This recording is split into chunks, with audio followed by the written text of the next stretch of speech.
সীমাহীন এই মহাবিশ্বে মহান রাব্বুল আলামিন তার কুদরতের এমন কিছু অলৌকিক রহস্য লুকিয়ে রেখেছেন, যার তল মেলাতে মানুষের ক্ষুদ্র বুদ্ধিমত্তা আর চেনা বিজ্ঞান আজও খেই হারিয়ে ফেলে। সৃষ্টির পরতে পরতে ছড়িয়ে থাকা এই পরম সত্যকে অনুধাবনের জন্য পবিত্র কুরআনে আল্লাহ তাআলা বারবার মানুষকে প্রকৃতির গভীর নির্জনতায় তাকিয়ে তার মহিমান্বিত নিদর্শনগুলো নিয়ে ধ্যানের তাগিদ দিয়েছেন। মার্কিন যুক্তরাষ্ট্রের ক্যালিফোর্নিয়ার ডেথ ভ্যালি অঞ্চলে দেখা মেলে তেমনই এক অলৌকিক ও বিস্ময়কর নিদর্শনের, যেখানে কোনো মানুষের ছোঁয়া বা বাহ্যিক শক্তি ছাড়াই আল্লাহর এক অদৃশ্য নিয়মে বিশালাকার সব নিষ্প্রাণ পাথর শত শত বছর ধরে নিজে নিজেই হেঁটে চলেছে।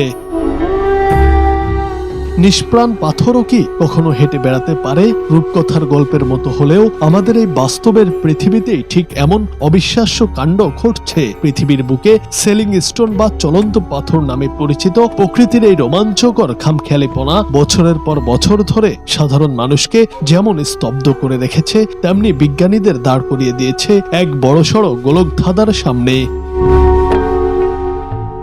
সবচেয়ে চমকপ্রদ বিষয় হলো, আজ পর্যন্ত কোনো মানুষ এই পাথরগুলোকে সরাসরি নিজের চোখে চলতে দেখেনি। তবে মরুভূমির নরম মাটির বুকে পাথরগুলোর রেখে যাওয়া দীর্ঘ ও সূক্ষ্ম দাগই প্রমাণ করে দেয় যে এরা মোটেও এক জায়গায় স্থির থাকে না। কোনো কোনো পাথর বছরের পর বছর ধরে নিজের স্থান পরিবর্তন করে চলেছে। চলার পথে এরা কখনো সোজা এগিয়ে যায়, কখনো আবার এঁকে বেঁকে চলে। এমনকি দুটি পাথর পাশাপাশি সমান্তরালে চলতে চলতে আচমকা সম্পূর্ণ বিপরীত দিকে মোড় নেওয়ার মতো অদ্ভুত কাণ্ডও ঘটিয়ে থাকে, যা কোনো মানুষের পক্ষে মাটির উপর অন্য কোনো দাগ না রেখে করা অসম্ভব।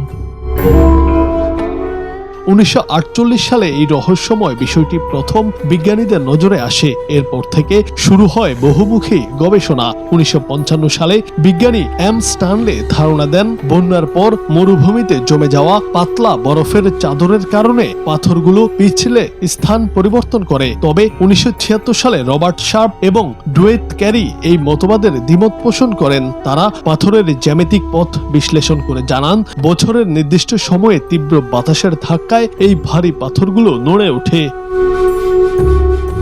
পরবর্তীতে বিজ্ঞানীরা বাতাসের তীব্রতা, কাদামাটির পিচ্ছিলতা, বরফ জমে যাওয়া এবং তাপমাত্রার তারতম্যকে এই পাথর সরার পেছনের মূল কারণ হিসেবে দাঁড় করালেও এর নিখুঁত একক কোনো ব্যাখ্যা দাঁড় করাতে বেশ বেগ পেতে হয়েছে।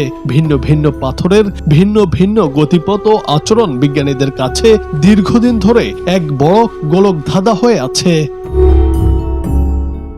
বিজ্ঞান যখন প্রকৃতির এই জটিল রহস্যের জট খুলতে নানা সমীকরণ মেলাচ্ছে, তখন ইসলামী গবেষকরা একে দেখছেন ভিন্ন দৃষ্টিতে। তাদের মতে বিজ্ঞান যে শক্তির খোঁজ করছে তা আসলে মহান আল্লাহরই এক অদৃশ্য প্রাকৃতিক কুদরত। এই চলন্ত পাথরগুলো প্রমাণ করে যে জড় বস্তুর ভেতরেও সৃষ্টিকর্তা এমন এক নিয়ম বা নিয়মাবলী জুড়ে দিতে পারেন, যা মানব জাতিকে যুগে যুগে বিস্মিত করে এবং স্রষ্টার অসীম ক্ষমতার সামনে মাথা নত করতে বাধ্য করে।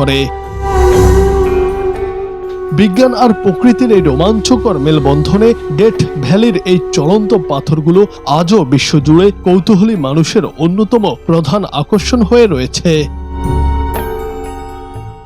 জুনায়েদ আহমেদ, বাংলা টিভি।